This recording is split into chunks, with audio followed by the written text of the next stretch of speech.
ನನ್ನ ಹೆಸರು ಅಕ್ಷಯ್ ಅಂತ. ನಾನು ಬಾಯರ್ ಸೆಮಿಸ್ ಕಂಪ್ನಿಯಲ್ಲಿ ಮಾರ್ಕೆಟಿಂಗ್ ಡೆವಲಪ್ಮೆಂಟ್ ಆಫೀಸರ್ ಆಗಿ ಚಿಂತಾಮಣಿ ಭಾಗದಲ್ಲಿ ಕೆಲಸ ಮಾಡ್ತಾ ಇದ್ದೀನಿ. ಇವತ್ತು ನಮ್ಮ ಸಹೋದ್ಯೋಗಿಗಳಾದಂಥ ನಾಗರಾಜ್ ಅವರು ಮಾರ್ಕೆಟ್ ಡೆವಲಪ್ಮೆಂಟ್ ಆಫೀಸರ್ ಆಗಿ ಈ ಭಾಗದಲ್ಲಿ ಕೆಲಸ ಮಾಡ್ತಾ ಇದ್ದಾರೆ. ನಮಸ್ತೆ ನಾಗರಾಜ್ ಅವರೇ.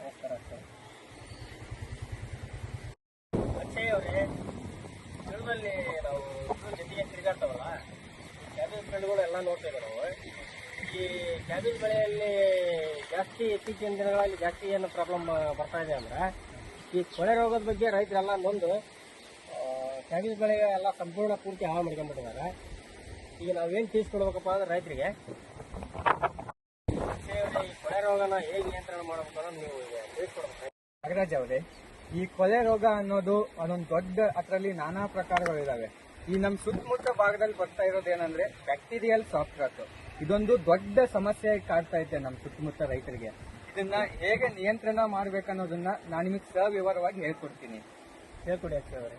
ನಾಗರಾಜ್ ಅವರೇ, ಮೊದಲನೇದಾಗಿ ನಾವು ಭೂಮಿನ ಸಿದ್ಧತೆ ಮಾಡಬೇಕಾದ್ರೆ ಈ ನೆಲನ ಸಮತಟ್ಟಾಗಿರ್ಬೇಕು. ಇನ್ನೊಂದು, ನೀರು ನಿಂತ ಜಾಗದಲ್ಲಿ ನಿಲ್ಬಾರ್ದು, ಹರಿಬೇಕು. ನೀರು ಭೂಮಿಯಲ್ಲಿ ಹರಿದು ಹೋಗ್ಬೇಕು. ಇನ್ನೊಂದು, ನಾವು 1 ಎಕರೆಗೆ 20 ರಿಂದ 30 ಬ್ಯಾಗ್ ಜಿಪ್ಸಮ್ ಹಾಕಿ ರೋಟೋವೇಟರ್ ಹೊಡೆದಿಡ್ಬೇಕು. ಅದಾದ ನಂತರ ಏನ್ ಮಾಡ್ಬೇಕಂದ್ರೆ, ಈ ಬೆಳೆದಿರುವಂತ ಕ್ಯಾಬೇಜ್ ಬೆಳೆದಿರುವಂತ ಬೆಳೆಯಲ್ಲೇ ಮತ್ತೆ ಕ್ಯಾಬೇಜನ್ನೇ ಬೆಳೆಯಕ್ಕೆ ಹೋಗ್ಬಾರ್ದು.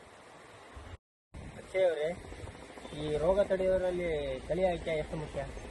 ಹೌದು ನಾಗರಾಜ್ ಅವರೇ, ಇತ್ತೀಚಿನ ದಿನಗಳಲ್ಲಿ ರೋಗ ಜಾಸ್ತಿ ಆಗಿರೋದ್ರಿಂದ ತಳಿಯ ಆಯ್ಕೆಯು ಅಷ್ಟೇ ಮುಖ್ಯ ಆಗಿದೆ.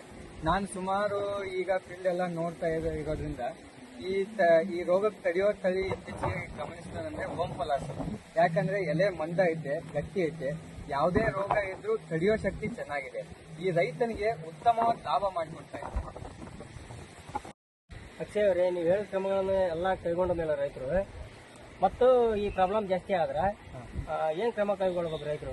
ಹೌದು ನಾಗರಾಜ್ ಅವರೇ, ರೈತರು ಇತ್ತೀಚೆಗೆ ಆ ಕ್ರಮ ಕೈಗೊಂಡ ಮೇಲೂ ಆ ಪ್ರಾಬ್ಲಮ್ ಬರ್ತಾ ಇದೆ ಅಂದ್ರೆ ಅದಕ್ಕೆ ಇನ್ನೂ ಒಂದು ಕ್ರಮ ಇದೆ, ರಾಸಾಯನಿಕ ಕ್ರಮ. ಏನಂದ್ರೆ, ಈ ಕ್ರಿಸ್ಕೋಮೈಸಿನ್ ಅನ್ನೋದು 2 ml ಪರ್ ಲೀಟರ್ಗೆ, ಆಮೇಲೆ ಥಿಯೋಪಿನೈಟ್ ಮಿಥೈಲ್ ಅನ್ನೋದು 2 ಗ್ರಾಮು, ಆಮೇಲೆ COC 1 ಗ್ರಾಮು. ನಾಟಿ ಮಾಡಿದ 1 ವಾರಕ್ಕೆ ಡ್ರಿಪ್ಪಲ್ಲಿ 1 ಸರಿ ಬಿಡಬೇಕು. ಅದು ಬಿಟ್ಟು ಮತ್ತೆ 1 ವಾರ ಆದ ನಂತರ ಮತ್ತೆ 1 ಸರಿ ಅದನ್ನ ಡ್ರಿಪ್ಪಲ್ಲಿ ಬಿಡೋದ್ರಿಂದ ಅರ್ಧ ಪ್ರಾಬ್ಲಮ್ನ ನಾವು ಅಲ್ಲೇ ತಡೆಗಟ್ಟಬಹುದು. ಇದನ್ನ ರೈತರು ಕಡ್ಡಾಯವಾಗಿ ಮಾಡಬೇಕಾಗತ್ತೆ. ಇದಾದ ನಂತರ ಮತ್ತೆ ಇನ್ನೂ ಆ ತರ ಪ್ರಾಬ್ಲಮ್ ಕಾಣ್ತಾ ಇದೆ ಅಂದ್ರೆ, ಎಥಾಲ್ಮೋಕ್ಸಮ್ ಅನ್ನೋ ಒಂದು ಕೆಮಿಕಲ್ ಇದೆ. ಅದು 250 ml ಪರ್ ಎಕರ್ಗೆ. ಅದ್ರ ಜೊತೆಗೆ ಒಂದು ಯಾವುದು ಟ್ಯಾಗ್ಮೈಸಿನೋ, ವ್ಯಾಲಿಡಮೈಸಿನೋ ಅನ್ನೋ ಆಂಟಿಬಯೋಟಿಕ್ ಅನ್ನ ನಾವು 1 ಗ್ರಾಮ್ ಪರ್ ಲೀಟರ್ ಹಂಗೆ ಜೊತೆ ಸೇರಿಸ್ಬಿಟ್ರೆ ಆಲ್ಮೋಸ್ಟ್ ನಾವು ಒಂದು 50 ರಿಂದ 60% ಈ ರೋಗವನ್ನು ತಡೆಗಟ್ಟಬಹುದು. ನಾಗರಾಜ್ ಅಕ್ಷಯ್ ಅವರೇ, ಇಷ್ಟೆಲ್ಲ ನಾವು ಮಾಹಿತಿ ಎಲ್ಲ ತಿಳಿಸ್ಕೊಟ್ರಲ್ಲ ರೈತರಿಗೆ, ಇದೊಂದು ನಮ್ಮ ಚಿಕ್ಕ ಪ್ರಯತ್ನ. ಹೌದು ನಾಗರಾಜ್ ಅವರೇ, ಈ ತರ ಚಿಕ್ಕ ಪ್ರಯತ್ನವನ್ನ ನಾವು ರೈತರಿಗೋಸ್ಕರ ಮುಂದೇನು ಮಾಡ್ತಾನೆ ಇರ್ತೀವಿ. ಧನ್ಯವಾದಗಳು.